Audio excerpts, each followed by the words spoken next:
Listen up. It's the number one voice of the tri-state. I'm number one. It's Cooking Up 215. So let the show begin. Turn me up.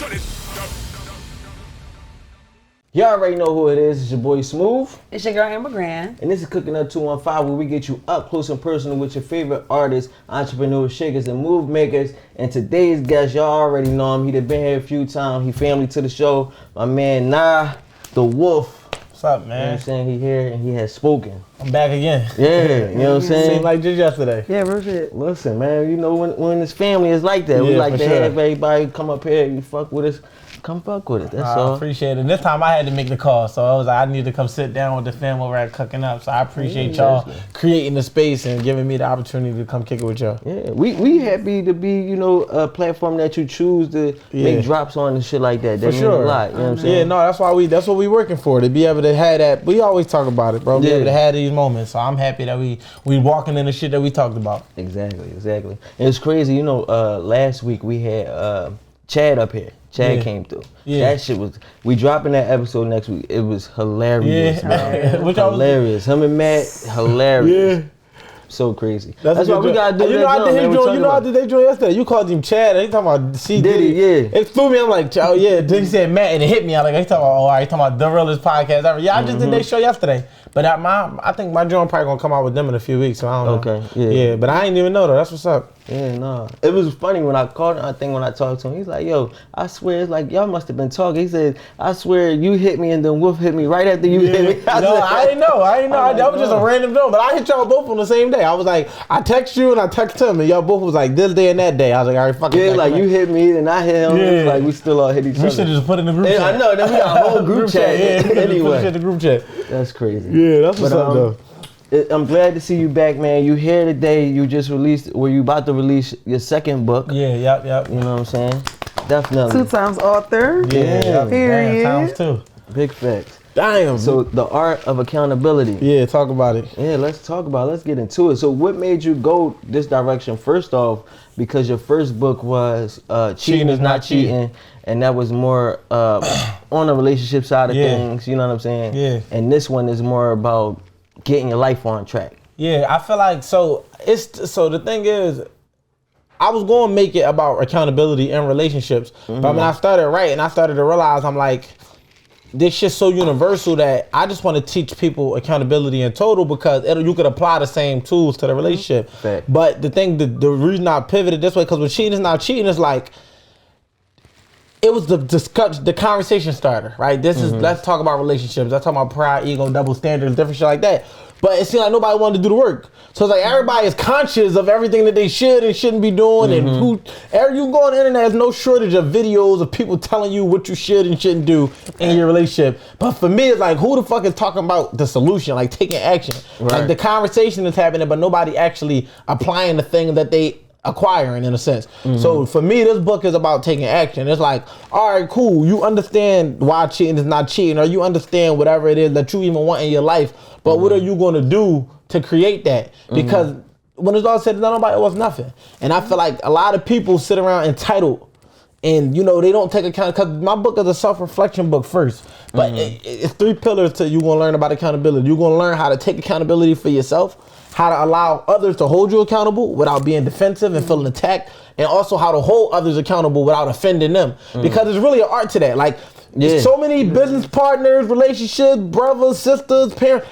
When you don't understand that art to accountability, you can literally have a fallout. Right. Because somebody might be meaning well behind what they're saying, and you might take it wrong. Yeah, it's a thin line. And I always say, people, it's not what you say, it's how you say it. Every time. You know what I'm saying? So even to your point of, it's like, a lot of people don't even know how to approach it, right? So most people only look to hold others accountable. Oh, well, Smooth did, Amber did, but it's never, well, what could I have done? Like, and for me, that's why that's why you look at my cover as a mirror on the cover. Yes, I love that. You like that? Yes. I wanted to ask y'all what y'all thought about the title, because I didn't go with my normal, like, I could have went in the direction of like another cheating is not cheating, but I'm like, if I use the word accountability, let me see if people actually pick it up. Right. Because people run away from that type of shit. Accountability. And if I would have said how women don't take accountability, And then they're going to jump on that joint. how men need to take accountability, flying. Yeah. But when you just say the art of accountability, it's like,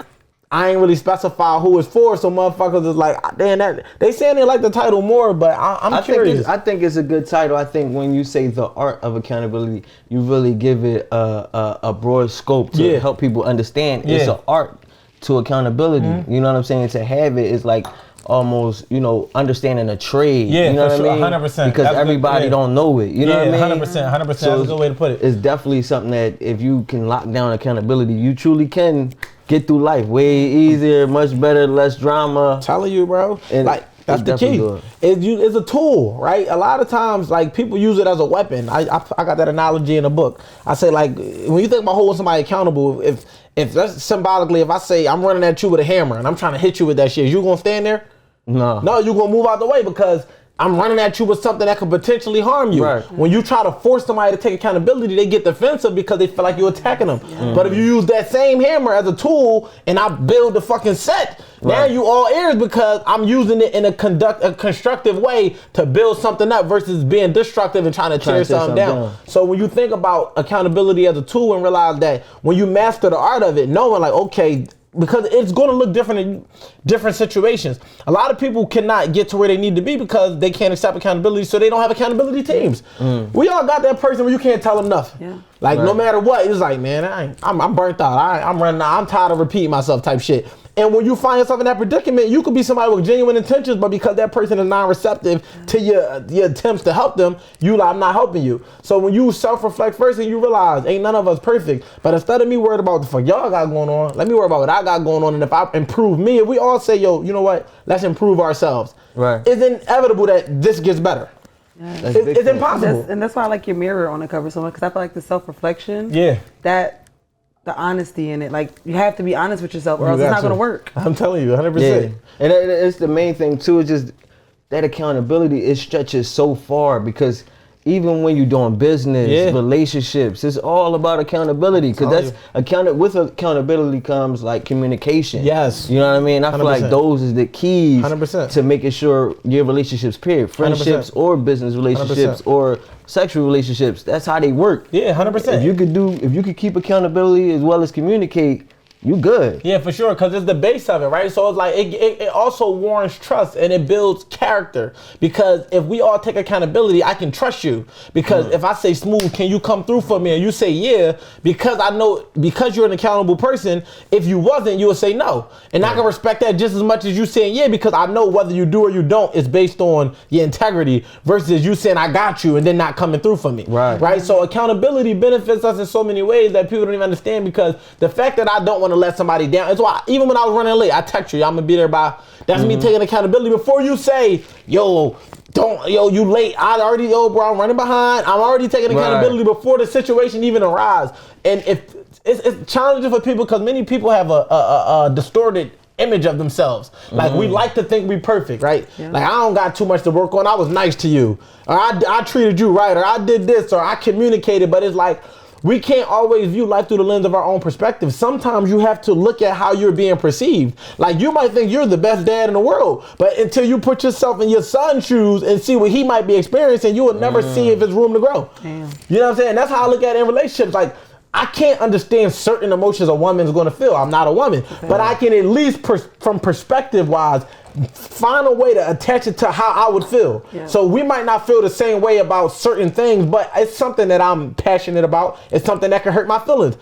A lot of times people don't understand how these things work. So they might compare, let's use cheating, because my first book was on cheating. They might compare the actions of cheating, but in reality, the conversation is about being betrayed more than anything. So we might not understand how cheating affects them because we don't look at it like them. But if we understand betrayal and see it from that perspective, we can be like, damn, well, if somebody betrayed me, I would feel this way.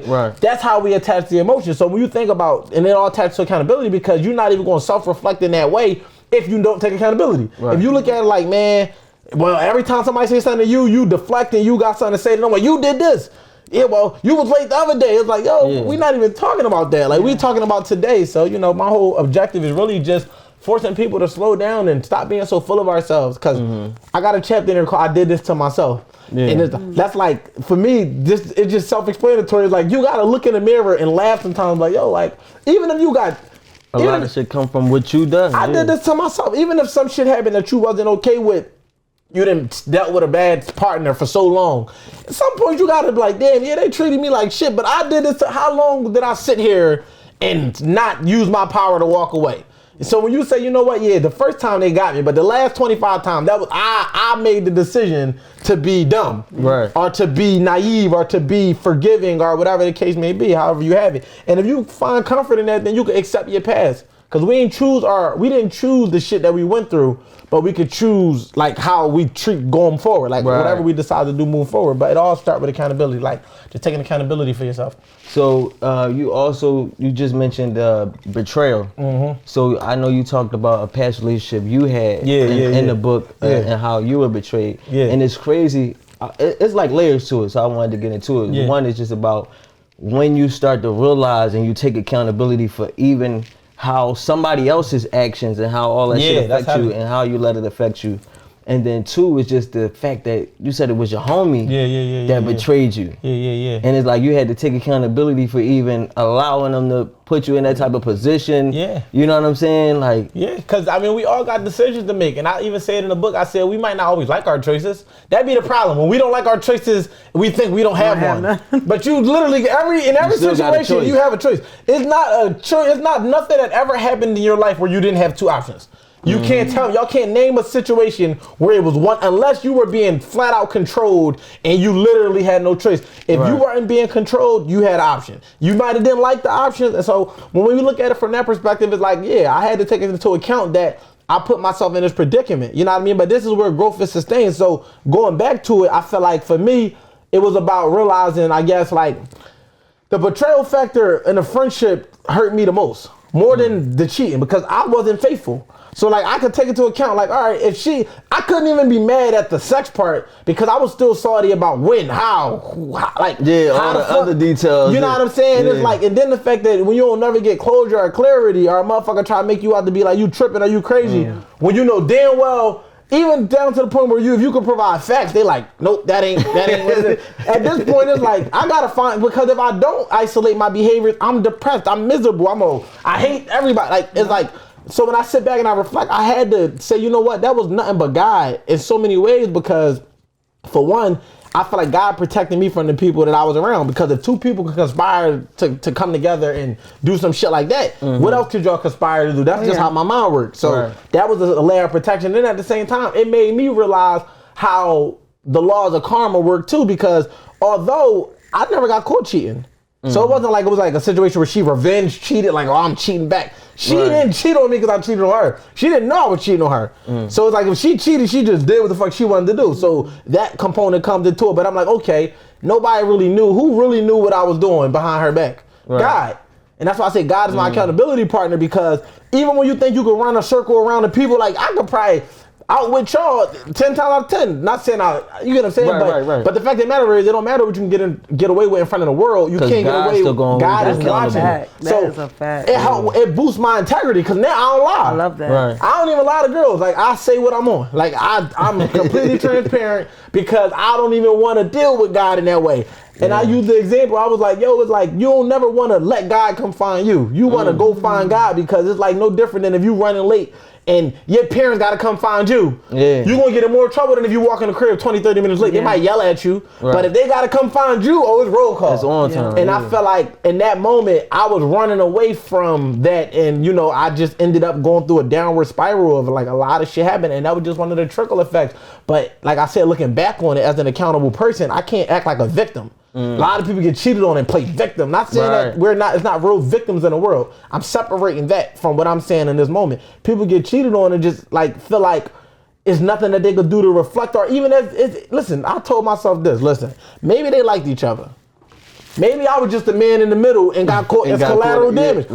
Like, she ain't my soulmate because we not together now. So it was like, if I keep carrying the story, oh, she did this, she did that, he did this, he did that, now I'm walking around bitter and miserable. I let it be what it's going to be. You know, I hope they enjoyed it. I hope it was good. And a lot of times, I want the best for them. A lot of times it be parts. We all play in these things. So like, even when you say like, she didn't catch you cheating, you still could have been behaving in a manner that could have which 100%. She felt as though you was on some other shit. 100%. You know what I mean? 100%. Like you a little distant. Yeah, 100%. You turning your phone over. Yeah. You know what I mean? You giving off this vibe of this energy. So now she on a different type vibe of energy. Yeah. And I was like, you know, I was on Talk Heavy, and it was just like, you know, they ask you about relationships and if you cheat or if somebody cheat on you, and I always say like, if somebody cheat on you, you gotta, you know, take that, because if you already doing other shit, you gotta hold yourself accountable. 100%. Exactly. And You know what I mean? You it's did crazy that. because like I feel like I can't even put my finger. I feel like at the point we was like we just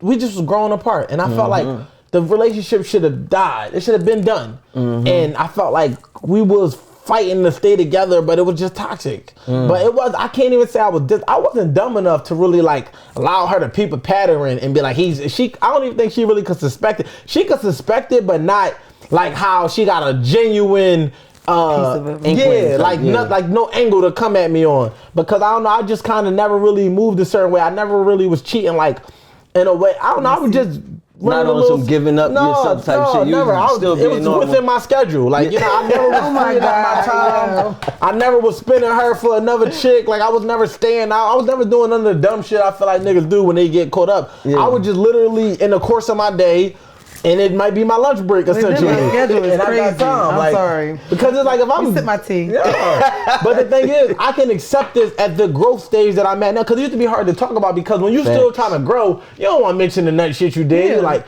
I don't want people to think I'm still on that. But I'm so comfortable with myself and where I'm at in my life. It's like I had to grow from that shit, because now I could honestly write about it and say this is what I learned from it. And people got to know that you went through it to understand why you could talk about it. So, Yes, but to your point, it is other variations that you play and factor into. Not, but again, that's why I got a chapter in there called self-accountability versus self-blame.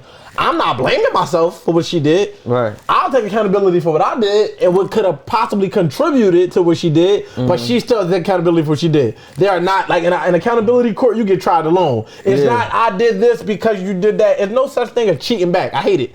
Oh, I cheated back. There's no, you cheated too. You cheated too, yeah. You can't cheat back. You understand what I'm saying? Cheating back would be like if I hit you and you hit me back, but how do you cheat back? Like A reflex? no, like what do you, like how? Like what do you do to cheat back? You can't. No.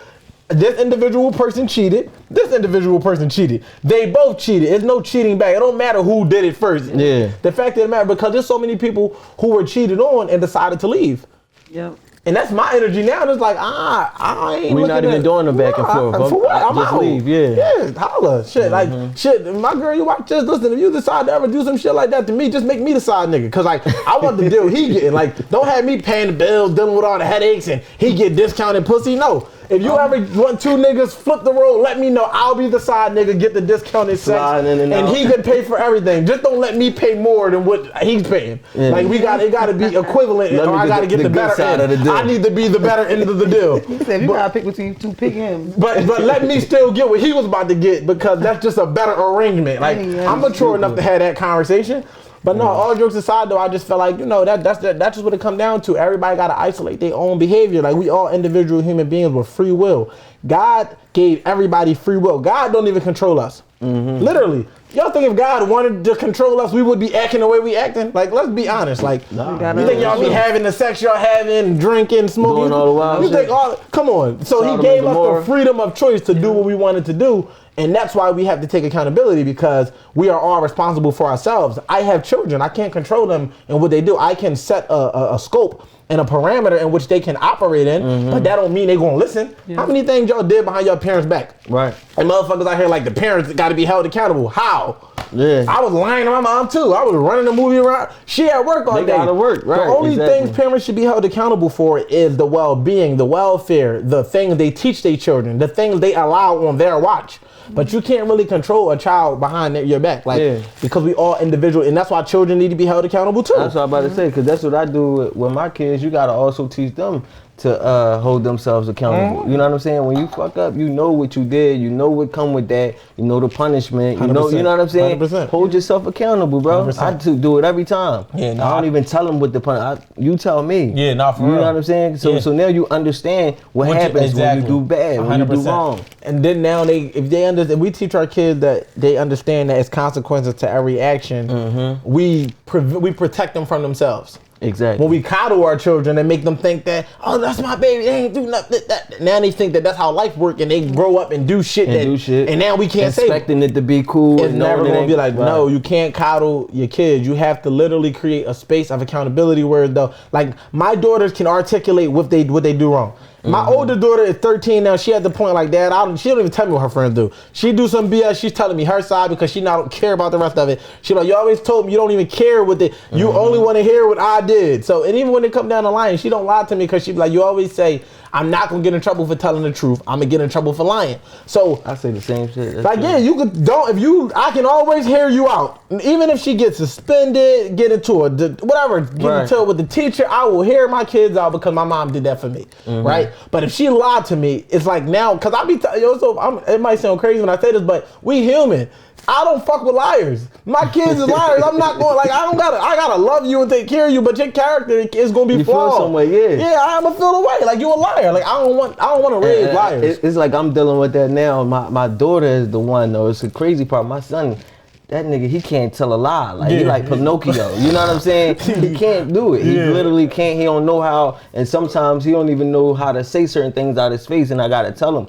But I'm big on like we gonna communicate to fully understand each other. So he'll lay it out flat, but my daughter be trying to connive and get away with shit. And I had to tell her like, yo, I'd rather you just tell the truth. Yeah. You know what I mean? The lying shit digs you a hole, and I know I already did what you done did already. Yeah, 100%. So anything you think you're getting away with, I done did 10 times. I know what you're doing. How old is she? She 13. She had got a report card, and remind you, she like a great student. She had all like A's and B's, and then a F. She flipped and it. So she hit a report card. Yeah. She just gave it to me this week, and she had it for like a week. Yeah, that's crazy. Then she pulled it out and was like, yeah, I had to go get a new one because I lost the old one. This report card wrinkled as fuck. I didn't even call her on it. This the first report card of all time. Yeah, this like I'm like, yo, I told her, I'm like, yo, first off, I know you was lying when you said you had to get a new one. I'm like, it was wrinkled as fuck, so it was in your book bag for a few days. And then she was like, am I gonna get in more trouble if I tell you the truth? I said, you already on punishment. It's like, you can't get no worse. I said, so you gonna tell the truth, but I ain't gonna do nothing. Yeah, I did have it for like a week. I'm like, exactly. You lying for nothing. But you make yourself look like a liar. So now anything you say, I gotta question. You know what I'm saying? You don't want to be that type of person where nobody can believe shit you say because you always lying. 100%. I'm like, you gotta hold yourself accountable. You know what I mean? I'm glad. I'm gonna be real. Like this, and I'm gonna tell you another intentional thing I did with this book. Like when I wrote Cheating, I'd say the thing is,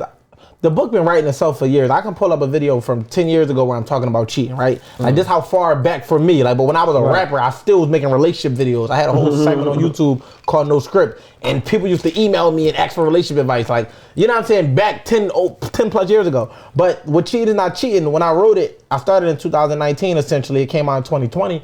But it's like, I did not realize that if you really see, people not gonna really be able to date back because the conversation is so relevant now. In 2019, people were talking about relationships, but it wasn't a podcast, and all of this thing wasn't relevant as it is today. So it's a normality to get on the camera and talk about cheating. I did not realize when I was writing it that it was going to pioneer the conversation in such a way, because I hear people on podcasts using direct examples and things that's in my book. So for me, I was like, damn. And a friend of mine, she was like, yo, I felt like you started the conversation, but you didn't keep going with it. So now I'm conscious about the fact that accountability is very necessary, and people throw the word out there, but nobody really using it the right way. It's like, I've heard it here and there, and you might say, oh, the people, no, I'm not taking accountability. But it's like, nobody's really pumping it as the conversation. People just mentioning it in conversations. Right. So now when I put this book out, I understand that it's going to pioneer the conversation for the next 2-3 years on so. So it's like, I might spend this year promoting it, but then the years to follow, we're going to look back and be like, yo, remember how cheating was always the conversation? Now everybody's talking about accountability. I'm going to know that I was in front of that this time. Like intentionally, I understand that I'm pioneering a conversation because I want people to talk about it. This is what we need. We need more people to be holding themselves accountable. I'm telling you. Motherfuckers do that, we have a much better world. Because it's just even in business, man. I hate when dealing with people and they don't hold themselves accountable. Like you do shit and you flake on something, or we make these plans and then you do it wrong, or you don't communicate the fact that you can't do certain things, and now you want me to just like figure it out myself. You know what I mean? Nah, bro, you messed up. Admit that you messed up. Fix that. You know what I'm saying? I tell people all the time, the best way to do it, come in, say, you know, all right, I fucked up, and how I fucked up, and this is how I can rectify the situation. 100%. I said, you handle business like that, they gonna be happy all the time. Even when you mess up, it ain't gonna feel like a fuck up. Exactly. Because it was cool, smooth transitioning to the fix. Because what is really a fuck up? Because what is really a fuck up if you come to and say, we are human, so it's like, nobody perfect. So what is really a fuck up when you own it? Exactly. It's only a fuck up if you feel like it's a fuck up. But I'm gonna throw a quote out there. Y'all tell me y'all remember who said it. We can't change the world unless we change ourselves. I heard it. I can't say who said it. I don't know who. I can't say who said it. Puff Daddy said it to Biggie Smalls. Diddy said it to Biggie. We cannot change the world unless we change ourselves. And that was in the movie. Yeah. But that's the mindset of accountability. That's self-reflection. We cannot change the world unless, if everybody changed themselves, the world would change. Right. Literally, if everybody in this room said, I'm going to do every dish I have, pick up every trash that I leave, do everything, this house would never be dirty. Right. Literally be nothing to clean, because if everybody's cleaning up their own mess, who has to clean up for the next person? Mess left. If you were focused on your mess, how can you worry about somebody else's mess? Now, say we all do it, and he decides, you know what, I'm slacking today. Here's where accountability teams come in at. Yo, bro, I don't know if you noticed, or maybe you did, but you left that. You know, we trying to hold the standard up here. We say we all going. Then he takes the accountability. Damn, you're right, bro. Let me, simple. But it's a simple. But what happens is so many people are running away from who they truly are, and they don't want to hear the truth. So it's like they reject it, and then if you tell them their truth, they're gonna tell you yours. Right. Yeah, well, you got on that nut ass hoodie. It's like, I was trying to help you. You're trying to hurt me. Yeah. But we can't change the world unless we change ourselves. So when you think about it, and then even in the book, so I got 3 steps to taking accountability. You know what I'm saying? You got. I definitely put that. It's awareness, it's acknowledgement, and it's acceptance. That's the 3 steps to taking accountability. Cherish and then your awareness, appreciate acknowledgement, and accept it. That's the 3 chapter names, but that's what it is. It's like you can't change nothing if you're not aware, and that's what tends to happen. Like, people don't be aware, or they don't even allow themselves to become aware to the fact that they might be a part of the problem. It's literally just not their fault at all. It's like, I did nothing wrong. I did everything I could. Until you become aware, you can't change nothing. If you don't know that something is broke, you can't fix it. Can't work on it. The acknowledgement part is we always be quick to want our credit when it's time to get rewarded. I created that. That was mine. I trademarked. I stamped that. But the moment you do some nut shit, everybody like with their head down, hoping nobody realize. No, you gotta show up to get the credit. You gotta own it the same way. You gotta own it the same way. And accepting it is about realizing, like, you know what? I might not like my life as it stands today, but it don't have to stay like this. So because it's acceptance in the grand, you gotta accept what you did. That's one thing. But I'm saying even in the bigger picture, just accepting that you might not be where you want to be, and until you accept it, you're never going to even take the steps to. You're in denial. You're in denial, so you're not doing the things you need to do in order to get where you want to go. 100%. So once you accept it, you can then begin to move forward. Imagine that person that was in the Super Bowl, he made the wrong read, threw a pick 6. He living with that moment for the rest of his life. I fucked up, and so he's never going back to the Super Bowl. Because instead of allowing that moment to be a defining moment that he fuels to be like, all right, I'll see where I fucked up at. I accept that I fucked up there, and here's where I'm going to grow so I don't make the same mistake again. He's got all the woulda, coulda, been, shoulda stories. Oh, yeah, me and my team coulda, we woulda, we shoulda, we shoulda. And it's like you living in the past because you haven't accepted the reality. It's like even when you go through a bad breakup, a lot of people go through breakups at 23 years old and at 33 still hurt from the shit because they didn't accept it. They didn't accept it. You gotta accept the shit. Yo, listen, you know what? Fuck that relationship. Like, I wrote about my shit. Listen, I'm cool. Like, you know what I mean? I'm healing in other areas because healing is a journey, it's not a destination. But when it comes to that conversation, I'm perfectly fine because I accepted it. Like, you know what? That's what it is. And then another part of the book, I teach people boundaries. That's like one of the key things. So many people don't have boundaries. Like, it's just like they do not know how to establish boundaries. We are naturally, because humans are non-confrontational, naturally people pleasers. By nature, it's almost natural to want to be accepted, to want to be liked. So in order to be liked, you got to not do shit to offend. But you got to learn there's a difference between being a nice person and a good person. A nice person is a people pleaser. A good person just has good intentions. Right. You know what I mean? It's like, all right, cool. Like, I know that I mean well. You might not always like my approach. Yeah, I can say no, I can do this, but my intentions are always good. I said no, it's not a problem. I don't gotta. But if you don't have boundaries, if you understand how to set, and people think, okay, setting boundaries is okay. Don't call me after 10 o'clock. Then somebody call them after 10 o'clock, and they're like, you're not respecting my boundaries. Well, boundaries is not for them to respect. They for you to respect. Like, do you think people just respect the law? Right. Like, think about it. Like, do you think the laws is out here, and I've broke a few. I'm pretty sure you did. We don't. So when you think about just because you state something, that don't mean people are going to respect it. Right. But when you break the law, what happens if you get caught? There's repercussions. You have to enforce it. That's how boundaries work. So the boundary, you state the boundary, then you state the consequence. Listen, if you call me after 10 o'clock, I'm putting you on the block list. If they call you after 10 o'clock, you block them. That's how boundaries work. But when people don't have boundaries, they be like, they keep asking me and I keep saying, you not establishing the boundary. And then when they cross the boundary, you're not inflicting no type of conflict. Yeah, you have to enforce it. So it's like all of these different things that's in the book. And I took one word, accountability, and I wrote 40,000 words off this one word. It's a lot. It's definitely a lot. And we about to get into the food now, but when we come back from the food, I really want to talk about how vulnerable you get in this book. Yeah, because I feel like like that's real crazy. Yeah. I can't wait to like get your scope on how you feel about exposing yourself to the world like that. So y'all already know who it is. It's your boy Smooth. It's your girl Immigrant, y'all. We got the Wolf. Let's get it. Be right back. Let's go. It's our favorite part of the show. That's your favorite? Yes, sir. Ah, chef, what you got cooking? You already know. Y'all already know who it is. It's your boy Smooth, and it is my favorite part of the show. It's time to get into that food. And today's chef, if you're a friend and fan of the show, you already know her, the Chef Dina, representing G's Kitchen. She's here again to spoil me. I love when you come. It's always delicious. It's always something popping. So what you got for me today? Today we have our cast iron macaroni and cheese with our baked stuffed chicken, seared to perfection with it's stuffed with spinach, roasted peppers and onions, and mushrooms. Y'all heard that? Seared to perfection. You know what I'm saying? It's the words that matter, baby. You gotta talk this into existence. So, you know what I'm saying? I'm ready for this. This is delicious. You know how we do it. Let them know where to find you, how to get, them some of this seared to perfection, stuffed chicken breast. You can find me at Instagram, gkitchen__. That's JIE kitchen __. It's gonna be delicious. I can't wait.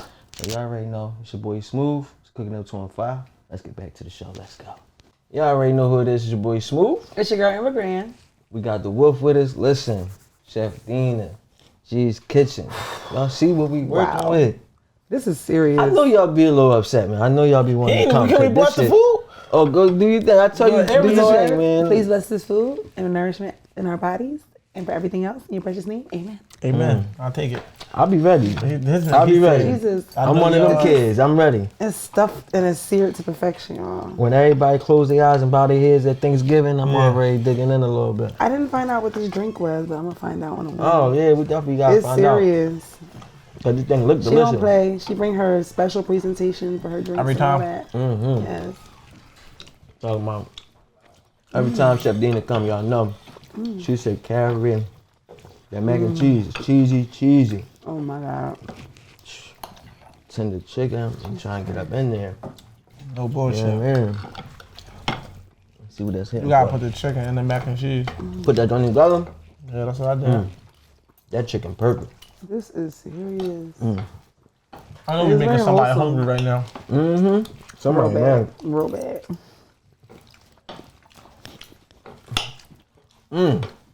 The cheese with the spinach and the inside of the chicken? Oh yeah.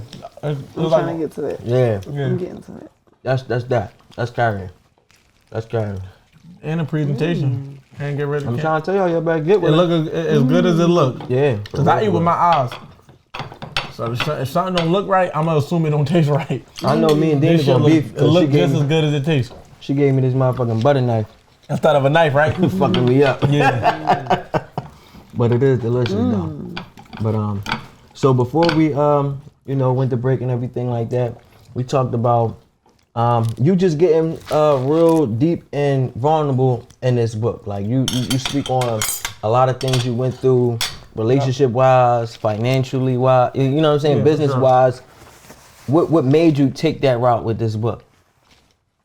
Because I felt like I can't tell somebody to take accountability for self while lacking and neglecting to give examples of how I had to take accountability for myself. So like, with cheating, not cheating, I didn't want to use personal examples because I didn't want nobody to think the book was personal. I want everybody to read that book and be like, it's coming from his perspective. It was like, no, you got perspective you got subjective, and then you got objective. And I wanted that to be objective. But with this, it wasn't really an objective approach because accountability is perspective and subjective no matter what, right? Unless, I mean, certain things is just fact, but the fact for the most part is a self thing. So I can't say that I'm going good.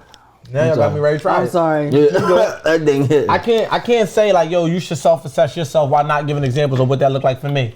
And like we was talking about, it's just like more. I wanted people to be able to relate to me. I don't normally open up about my personal shit because everybody come to me for advice. Nobody come to me like, Wolf, how you feeling today? Right. You know what I mean? I got a nice community of people that I got people that I can counsel and consult with and lean on. But I'm just saying the average follower of mine is coming to me for an answer. Right. So this gave me an opportunity to give answers while at the same time expressing myself and getting some shit off my chest because, I mean, it's a part of my. This is part of the legacy. This is part of the history. This is part of the story. Right. So it's so much more to the story that got to be told. I might as well tell this part because this now becomes history. So I'm making more history. In a year or two, if I put out another book, it'll be new stories to tell. And I tried to keep it as current as possible. Like I talked about what I went through during the pandemic. I'm like, I'm making so much money, but I felt so empty. Like I don't know if everybody in here, you know what was happening in the pandemic. We was wealthy. It was a pandemic. Yeah, we was running it up. So and at the same time, my first book is taking off.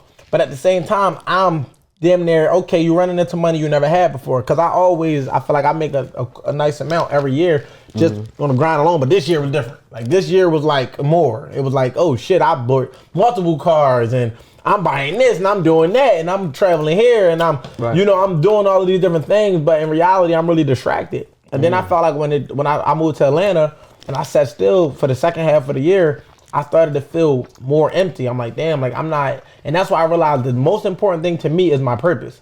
I was just about to say that. You spoke on feeling purposeless. Yeah, purposeless. Yeah. And it was crazy because I'm thinking to myself, I'm like, I know now. Yeah. Like my man stay busy. Yeah, Just like me. You know, we serial entrepreneurs. Yeah. And it's so crazy how you can be a serial entrepreneur. And we talked about that, how it's a curse at the same time. 100%. Because you can do so many things. Being a hustler, you could pivot so many ways. But then you get this feeling of like, what am I really supposed to be doing? Yes. And What matters?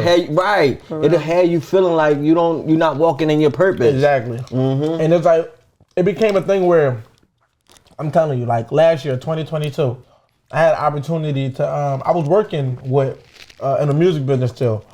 One of the people I was working with, great record label, great opportunity. I'm talking about this is the opportunity I would have fucking prayed for. But for me, even though I felt like everything that I ever would have wanted in this opportunity was in front of me, it still didn't feel like it was what I was supposed to be doing. Another opportunity, I got folks out in Miami, good dude, his good family, good wife, good whole thing. They love me like family, treat me like family, got a nice company, you know what I mean, on a financial literacy tip.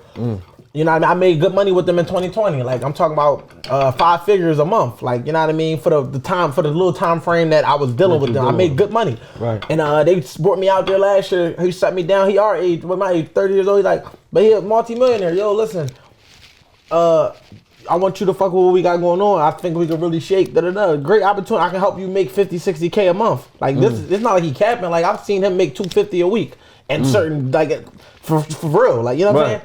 And he like, yo, I can show you, you could be at them numbers, but it didn't feel like it was my purpose. So I turned it down. So now I got 2 different situations with 2 good, then just having conversations. Like even I had an opportunity when I was living in Atlanta, Ron wanted me to manage his franchise. But a great opportunity. He even said to me, I mean, you still can do it if you want. Like the joke, not a cool opportunity to be able to be in a resourceful environment. But for me, it still didn't feel like my purpose. Right. So it's like, imagine having if 5 years ago these opportunities come, I'm on it. Like what? Like, but having reached a certain level of success, even if it's perceived, because sometimes people perceive your levels of success to be higher than how you feel. Because it's like I don't feel like I did as much as I want to do, but to the world they like he's arrived. Right. So then that creates that sense of how do I really arrive? Because I don't even got the feeling that y'all portraying or projecting onto me. What y'all giving me, you're giving me this. I haven't even got what I wanted yet. Right. So, but it's there in front of me, but it don't feel like it's what I'm supposed to take. So that's when I went on my fast. Last time I was telling y'all about it. And that was to find my purpose. And then I realized I really love educating. I love speaking. If I had to do something, and another thing that they said that was key, The secret to their success was simply doing what they have been doing for over 10 years. It's not that they did anything different. It ain't that they caught a lucky break. It was literally being consistent. And I had to ask myself, what have I done consistently for 10 years? And I said, okay, I have nothing. So moving forward, what will I do for the next 10 years? I'm going to put out books. I'm going to speak across the world, and I'm going to relationship coach. Those are the things that I'm going to do to cement myself to be able to accomplish, because I understand that I'm 30, I'm at a new decade, I'm in the ground level of where it's like starting over. It's a new decade. Essentially, from 10 to 20, that was the decade. From 20 to 30, that was the decade. I would have said 0 to 10, but we was kids. Now, from 30 to 40, what does this decade look like? And it has to be aligned with my purpose. I literally have a goal, and it's to cement myself in a way where it's like I want to be known as one of the greatest thinkers, authors, speakers of our time. I want to go down as that, and I have to start now. Because when you think about it, it's like the history that we are making is happening now. Right. We don't never look at it like that. We think that history happens later. No, history is happening. Motherfucker, the shit we talk about from 10 years ago was the history that exists now that we didn't think was history in that moment. I'm not making that making that mistake again. And I feel like even with these books, this is how you cement yourself. Literature is legacy. When you think about it, a guy, we all heard of Think and Grow Rich. Right. Napoleon Hill, he wrote that book in 1937 or 38, put that book out. It's almost 100 years ago. Right. The books, people still discovering that book and today. It's still a major book. You understand what I'm saying? So when you think about that, for me, it's like, I think long term with all of this shit now. And being away from my purpose and now getting back to it, I'm grateful for it. Fuck the money. Like I was not financially straight last year. When the opportunities was coming, I needed the money. Right. But I had to say, you know what I'm trying to do is bigger than what's in front of me. And if I keep hopping at every opportunity to make a quick bag, I'm never gonna do what I'm really supposed to be doing.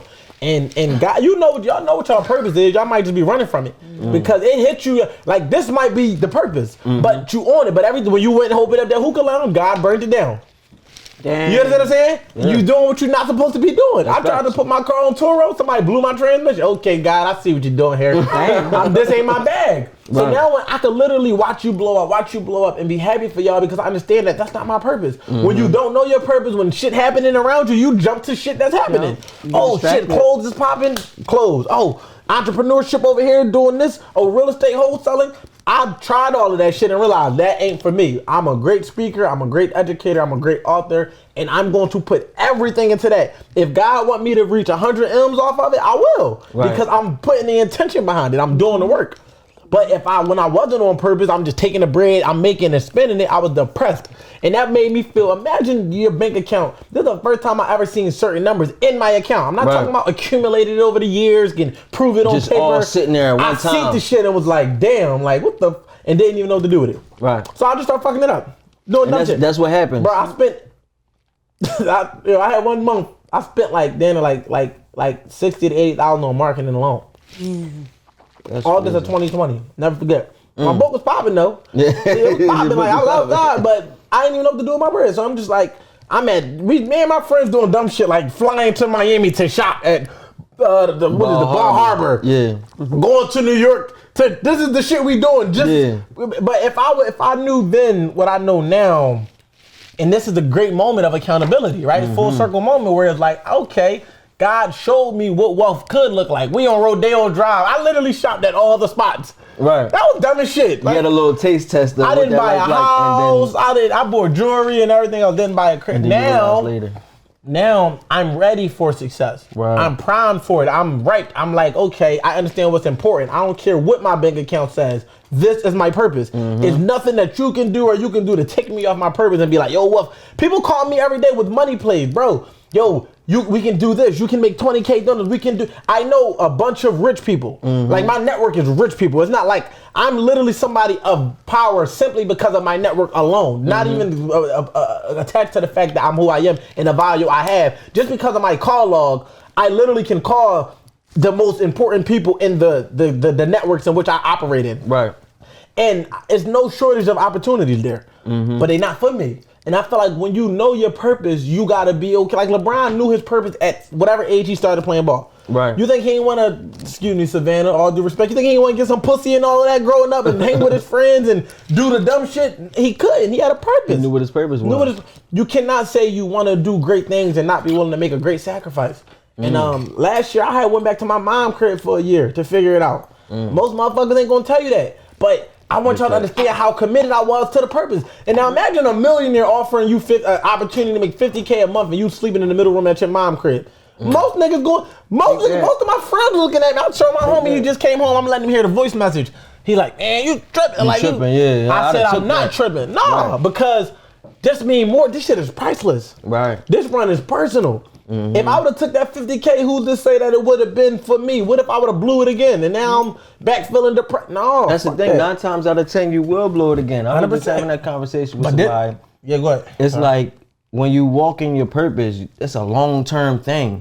You know, I was saying, like, why do millionaires and billionaires still keep doing what they doing? Like, I always say, like, if I had that money, I would just chill, I would lay low. But it's because they doing what they want to do. This is their purpose. So, like, it makes money, but this is just what I do. You know what I'm saying? I love doing this, so I'm going to just keep fucking doing what I'm doing. There's never a day, like, what that little baby said? He's like, all the millionaires I know, they still working. They're still working. All the billionaires he knows still working. You don't stop. And it's like once you find that thing, like even with us or the show, you like now we at that age, that 30 ball. Now you're like, all right, I gotta stop playing. Yeah. Like shit is real. Like we did a lot of taste testers and seeing what it was through our 20s. Yep. Now it's 30s. We gotta pick something and stick to it. And stick to that shit because it's too late for pivoting now. You know what I mean? The game clock is on now. 100%. We in the game. There's major leagues.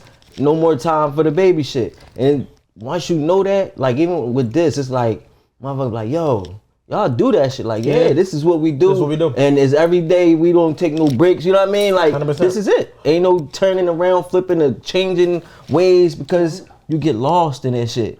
And then you, like you said, now you got 50, 60, you can't even watch anything grow and flourish. That joint is crazy, right? Cucumbers in there or something? That cucumber hit. And the ice cube. The way that cucumber tastes in that shit. Like, so refreshing. Yo, I was thinking the same. I'm like, yo, she need to sell these joints. You shouldn't even be in a jug somewhere. Yeah. But the same way you would get that money and now you investing in something else, you never get to see anything flourish. Exactly. So now you spend 50 to go in this idea. Then you pivoting from there, and then you starting over again to spend another 50 on this idea. You never get to see it turn into what it's supposed to go to because you don't love it that much. That's why you keep switching. Gotta look at it like a baby. Babies develop over time. Exactly. If you only raise the baby till they 1 and you think they're ready to go into the world and be an adult, you tripping. Like, it's self-explanatory. I had a question for y'all. How would y'all describe generational wealth? How would you describe, like, what if somebody asked you what's generational wealth? Like, you know, it's no right or wrong answer, but in your own variation of what generational wealth is, what is it? Generational wealth for me is just when you got wealth that you could pass down to all of your, you know, what do you call that? Your children, your heirs, whatever. Generations. You know. Your generations to come. You could pass down this wealth and businesses to them. Yeah. So now they got these things that automatically they could go into and already had money in the bank and set up and all that type of shit. Yeah. See, and I feel like most people, that's how they teach it to us. Like generational wealth is like a financial thing. Generational wealth is information. That's generational wealth because it's not necessarily what you can pass down that can be like an asset and all that because that can be taken away, lost, fucked up. But information can be applied over and over again. And that's why, like, think about it like this, right? When we were just saying you keeping shit, imagine we kept everything to ourselves. Nothing would exist if everybody kept the thing that they experienced, the thing that they discovered, the thing that they know to themselves. That's real generational wealth when you're able to pass down whether it's a set of beliefs, a way of doing things, a way of, like, you know, whatever, even it's more important to give the information than it is to give the assets. And people try to make it seem like the assets is more important. You do not, your grandpa could have taught you 3 to 5 principles that can govern your entire life and change the dynamic of the family. He didn't have to leave you $1. Right. But we act like if we didn't pass down Walmart, Gucci, Louis, all these big fucking franchises. So many people are out on a mission to create generational wealth, don't even dig. All you got to do is set a standard for how things go and share that with the young. And make sure that becomes the culture of the family. Grandmoms pass down recipes. That's generational wealth. Our grandmoms could have passed away years ago. The recipes live on. Facts. That's generational wealth. How long can this information survive post whenever it came to surface? And when we leave money, the money could be spent. An asset could be taken away, but you can never take something that's inherited because it's intangible. Right. So when you think about creating generational wealth, you got to ask yourself, what do you want to teach your kids that you want them to teach their kids? That's the mission. Right. Because it's things that my stepfather taught me that I now teach to the young men of the. He left something. Right. And he didn't leave me a fortune in his will. You know, even though he wasn't my biological dad, he didn't leave me that. He left me information, principles, values, morals as a man that govern my life till this day. So now when I'm encountering people like you and like you, I owe that to him.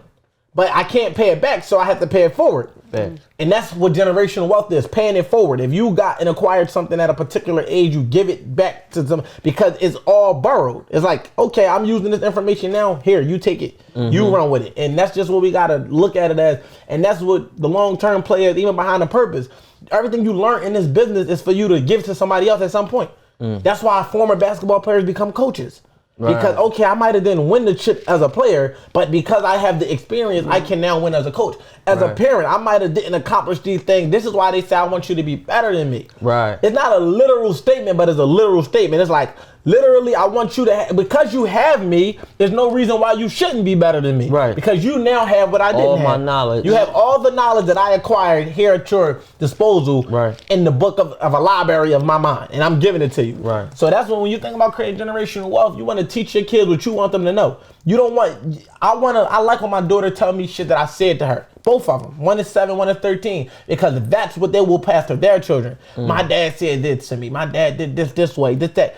That's how we gotta rate, because everybody in their lifetime is not gonna be a millionaire. Right.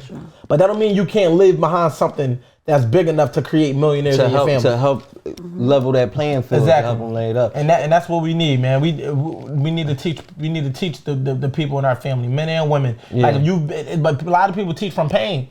That's where a lot of our fucking all the places you got hurt and you feel like don't you do felt that because there is not how many black families I'm black. How many of our families have sat us down and taught from a place of production and productivity and positive? It was always avoidance, fear, pain. Don't do this because of that. Like I had to tell my mom, she had to tell my daughter, zip your coat up so you won't catch a cold. I would say, Mom, you could literally say the first half of that statement without saying the second half of it. You could just say zip your coat up.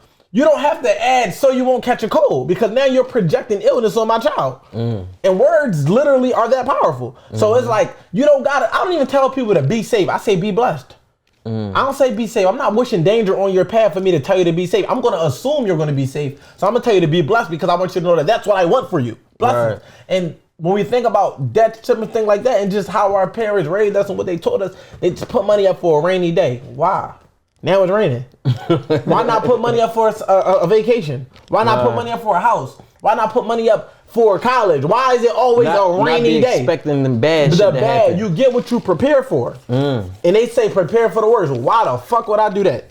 I'm prepared for the best, but I'm also not naive to anything else. And I think that as long as you conscious of what the opposite is, you still focus your energy on that. So when we think about passing down knowledge, when y'all get hurt, and I don't say y'all wasn't pointing at you. I'm just saying like in humans. I don't want to be like, why are you pointing at him when he said that? No, when we get hurt in general, it's not for us to project our pain on our experience of pain onto somebody else, because pain tolerance is different. You might could take a face tat, I might can't. So you telling me your experience with pain is subjective. We don't know what pressure and pain does. Everybody has their own interpretation of what pressure is, what pain is. So when you project that onto somebody, that's why I don't take advice from people coming from a painful place. If it's not objective advice, I don't want to hear it. I don't want to hear your personal experiences about how I should live. So when I'm teaching my kids, I never teach them based on what I did. No, it's based off principles. Listen, don't lie because liars are bad. Facts. Not don't lie because I used to get caught lying and I got in trouble for it. And fuck what I went through. Don't lie because lying is bad. You just shouldn't do it. You shouldn't do it. So I think that for the viewers, for us, just understanding, like when we parenting, when we coaching, when we teaching, when we educating, don't teach from a place of pain or fear or lack and limitation. Always preach from success. Preach from positivity. Preach from a space that makes people feel good, like there's hope. If you felt like your life was fucked up, teach the shit that did go right in your life. Like, you know what? No, goddamn, I didn't like these years, but I'm not going to spend. Most people spend all of their time talking about the year that they hated. How can you say you love yourself, but you hate the person? You hate what you had to go through to become the person you are. You gotta appreciate the journey. You got to. I can't say I love myself, but I hate my nose. Imagine that. No, this is the reason I'm famous. This is the reason I have a distinctive look. I don't have to worry about people forgetting my face. you know you see me somewhere. You might not know my name. I see that nigga. He looks like somebody I see. Yep. But when I was a kid, I was insecure about it. Right. So as an adult, it's my main staple to be able to use as my brand. Because like people want me to be a shit for what? This is what I love about how God designed me, right? It's one of the things where I was forced to love myself young. Because after a while, it's like, how much bad can you feel for yourself if people are making jokes and laughing? After a while, you have to look in the mirror and find things you like and love about yourself and then be okay and accept the things you don't. Yep. So it's like, when you learn that at 7 and 8 years old, it's like, fear what? Fear who? We not even fuck what you got to say about me. Right. The thing that I would see, you can't make this up. You can't change. This is right here. It's first impression. This is what you see. The sneaks didn't matter, the clothes, the chain, none of that matter. The first thing you see on my expression is my face. If I'm not confident in that, why does it matter if I got on the latest shit? Right. And that's where, self-love comes into play, even when accountability is like, you cannot say you love yourself, but you hate what you had to go through to become who you are. Yeah. It's a contradiction, literally. Yeah.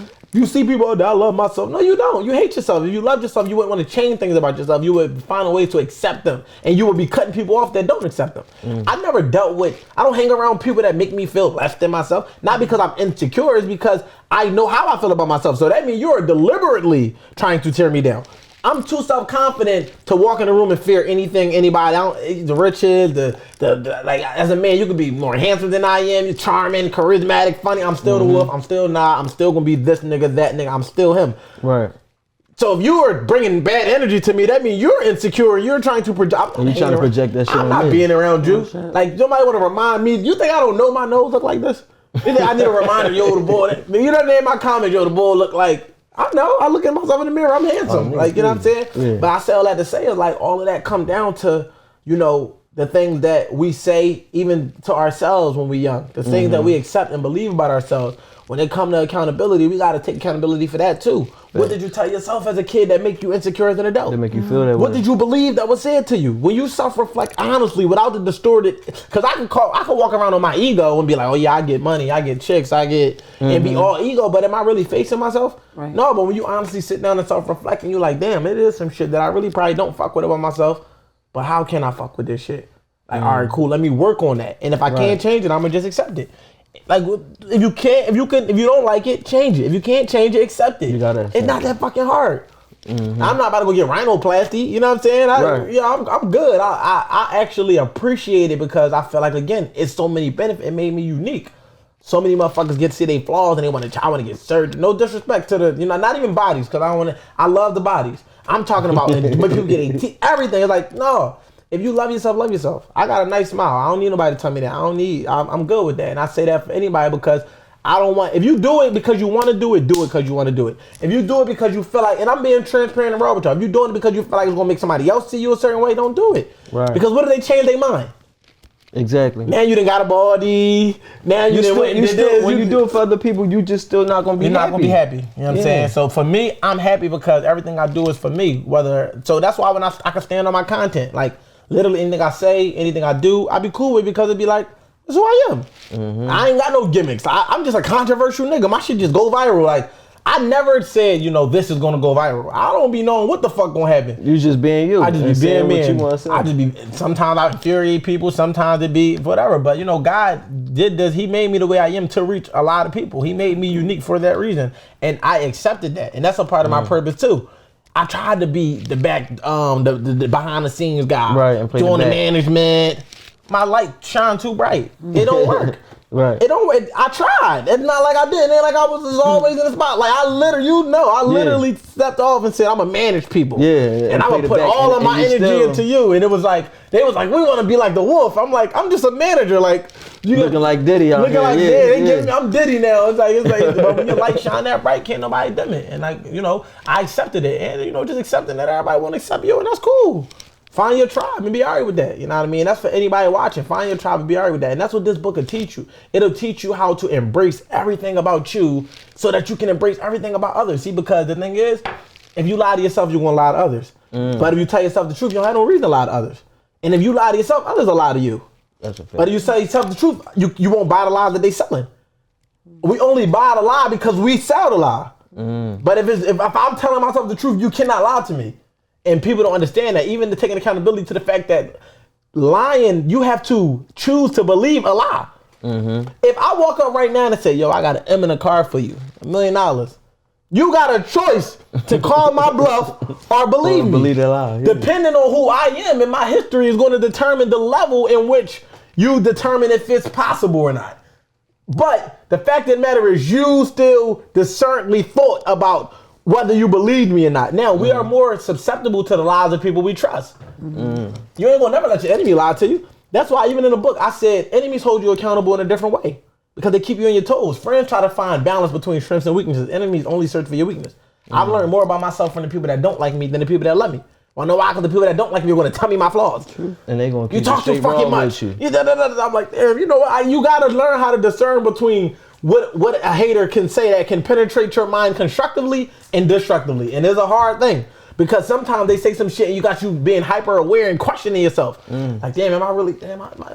You got it. But sometimes they say some shit and you be like, you know what? He kept over talking her while she was talking. I watch it like, damn, this nigga was right. I got to shut up and let her talk. Like, and you find some benefits. Yeah. So, you know, it's just all about, but that come from being honest with yourself. Imagine if I'm like, man, you don't like me, so you gonna say negative shit, which is the truth. But if I accept that as the truth and don't accept the possibility that they might actually be right, I miss the opportunity to grow. You're still not accepting it. And then you're not going to face it and fix it. Yeah, man. But, you know, the book, it's so crazy. There's so many tools. It's going to be so life-changing for so many people. That's what excites me. I'm the person that people, when my book lasts for 100 years, like we read books from 100 years ago. That book will be around and they will look back and be like, I wonder what it was like. I wonder what it was like. To be around, like you got somebody that you probably look back on. I wonder what it was like to be at a Malcolm X speech, right? To be at a Dr. King. I wonder who was at the I Had a Dream. I wonder what that energy, that Mike like. Game 6 against the Jazz in the arena, what that energy was like. Because you could look at the moment, but you can't feel it. You can't feel it, yeah. And I understand that the books I write will be moments where people have that feeling. Like, damn, the art of accountability. Like when people found out a black man wrote cheating, not cheating, they just changed it. They was like, this is this nigga? Like, even though they talking shit about me on E! News on TV, the girl like, this the author? Like him? Like this, she started going at me like he looked like he be cheating. Like, they don't expect a black man that come from the hood that dressed like urban to be as smart as I am. I was supposed to be on the show The Doctors. I think it's on CBS, one of them stations, big network. I was supposed to be on The Doctors. They reached out to me, email during cheating, not cheating. They said they wanted me to debate with a doctor in regards to my philosophy on cheating. So before they bring me on the show, they doing a pre-screening, right? So I had to do a Zoom call with the producers or whatever the case may be. Now, when Fox Soul was a black producer, the boy read the book. She said, all right, bring him on the show. With them, I don't know what her ethnicity was. It really didn't matter. But when she had a conversation with me, and this is where being too smart can fuck you over. She asking me questions, my dumb ass answering them intelligent and shit. They wanted to make me look like a fool in a sense behind my philosophy, not understanding that because I'm a philosopher, I know what the fuck I'm talking about. Right. So she's like, so yeah, what's your breakdown and because we want you to talk to Dr. This and we want to see his philosophy of this, throw his shit out there. So I just started giving my spiel. I'm thinking that I did good because she's super intrigued. And they never called me the fuck back. You want to know why? Because you didn't give them what you wanted. They thought I was going to be an idiot. Yeah, but next time I'm gonna be an idiot. That's my. I should have been. You should have played dumb so you could get up there. Yeah, because then I would have gave you what you was asking for in front of everybody. Right. But I allowed them to escape out the back door by being smart. It's like I outshined the master. I should have shut up. Yeah. That's why I'm taking accountability. I missed out on that opportunity and I know they might be like, no, you should never dim your light. In that moment, I should have been a little bit more quiet. I should have been very vague with the responses. I mean, you know, girls cheat, guys cheat. I cheated. Even though that's a hard job too, because that's the problem now that we have with television is that they want everybody to come off a certain way. And if you're not coming off that way, then they rather not give you the light. The same way is like, due to the fact you knew your shit, it was like, oh, nah. But if I don't need this nigga being too smart on TV. Exactly. We got enough of those. But that's what I'm saying. Now I know. Next time, play dumb. And when they give me the microphone, now it's on. I done turned into, took the Clark Kent off, Superman and popped out. Got you, got your ass. But these are all moments when I look back, they define that moment because they were moments of growth. I had to self-reflect and be like, of course you be like, damn, was I not good enough? That's the first thing that you think. Like, was I not good enough to be on TV with this? Like, and then I'm like, no, it wasn't that. Then I had to go to the real truth behind it. This what they wanted from it, and I didn't give them what they wanted, so it didn't make sense for them. And it's not personal. But now moving forward, I understand that dynamic with that shit is like, they going to give the platform to the person who is not going to educate. They wanted the ignorance to them is what's going to sell. Is what's going to sell. But with this shit, with this book, can't nothing stop it because it's going to benefit every single person. It's literally anybody can pick it up and benefit from it. From the age, I want to say, from like 12 on up. I think my book can cater to a 12-year-old. I use very simplistic language and not too many big words. I was very simple with the examples. A 12-year-old can read that book and learn accountability at 12. That's a major milestone for me. Because it's like, I ain't get it until 25.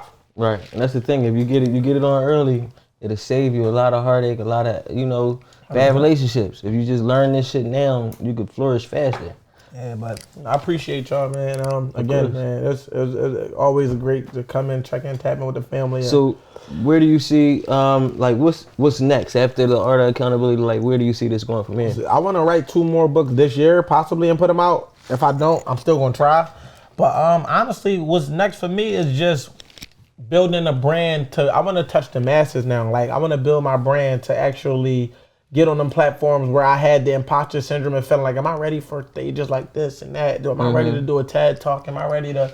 And I'm like, I've realized you're never going to feel ready. You got to do it. So you just do it. For me, what's next is just doing it. Like, literally, like how I could have procrastinated reaching out, like, and made it to the last minute. I said, no, let me hit my resources first. Let me hit the people that's in my close network that I got good relationship with that I can pull up on. So now I got to do a little bit more legwork to get the name out there, get the book out there, get the message out there. But for the most part, I'm going to play at the highest level possible. That's my goal right now. Literally, whatever that looks like, whatever the highest height to reach my fullest potential, I'm in that space. Because again, if you got to look at it like, the last thing I'll say is LeBron has a 20-year NBA career. Right. He had to compile as much of his talent into this 20-year career to break the scoring record of all time, to win 4 championships, to win X amount of MVPs. And that's what I feel like. If I'm going to be going strong for the next 20 years of this, I got to get started on it. And it's like, that's what I'm trying to do. So what's next for me is literally taking the next 10 years and actually taking one foot in front of the other and making progress. So when they look at my resume amongst the speakers, I need to have those type of numbers. When they look at my numbers as a best-selling author, I need those type of numbers because I'm doing something I've never seen done before. I didn't say it's never been done before. I said I've never seen done. I've seen people go to the NBA. I know a lot of NBA players, NFL players, professional boxers, rappers, all of the black, statistical, success measurements of, what careers you should take. Right. But for me, I don't know no black author that's doing what I did in a way. I don't write hood novels. I write psychological and self-help and self-development and self-improvement books. I don't know too many people that's doing that as a black man. Right. So I'm setting the blueprint for the next black man to say, I want to be like the wolf. And that's what this shit is about. So that's what's next for me, continuing this blueprint. I'm going to make all the fuck ups on this path, so when I tell the youngest how to do it, they don't have to worry about it. Right. That's generational wealth. That's generational wealth, man. Creating a legacy. I love it, man. You already know how I feel about it. It's major, definitely major. Keep doing what you're doing. Appreciate it. Let everybody know how they can get the book, when they can get the book, and everything like that. The book is available now for pre-order. Whatever day it is, when you see it, it don't matter. It's available. So it's either out right now or it's available for pre-order. Right now, you can access the book. You can visit me on Instagram at WoofWSC. The link is in my bio. It's a link tree. Or you can go to the woofhasspoken.com. Or you can go to woofaccountability.com. So it's a bunch, and then you'll be able to get it off Amazon. But Amazon take a lot of my money. So it's on Amazon for the reviews and shit. But buy it from me if you want to support the author. But if you just want it and you want it, fast track till you prime, go through Amazon, that's fine. It'll be on iBooks. I have some hard copies going hand to hand out here. Pretty much you'll be able to find it anywhere. The Art of Accountability, there is a true art to taking accountability. If you want to improve yourself, improve your life, improve your relationships, improve your connections, your friendships, develop longevity within your career, The Art of Accountability is a book that you have to read. It's no different than the must-reads of Think and Grow Rich, Rich Dad, Poor Dad, The 4 Agreements, all of these different things. The Art of Accountability is a book that's in that caliber that you need. The Alchemist, Richest Man in Babylon is one of those classics that you have to read because it's going to be very, very, very, very instrumental on your path to success. Something that you can really use as a tool. So that's what I'd say. Y'all can add me on TikTok at WoofWSC. Y'all can add me on Twitter at WolfWSC_. Y'all can add me on Christian Mingle at Wolf. Now I'm fucking. I'm Christian Mingle. Yeah. But no, I'm out here, man. Again, man, shout out to my Cooking Up family. I'm proud of y'all. Always a fucking hell of a time. Always great eats. Greatest drink I probably had in 2 years. Because I ain't been drinking, but this drink is that Chef Dina. Shout out to her. Yeah. And yeah, man, I appreciate the love always, bro. You already know, man. We glad to have you. Glad to have you, for sure.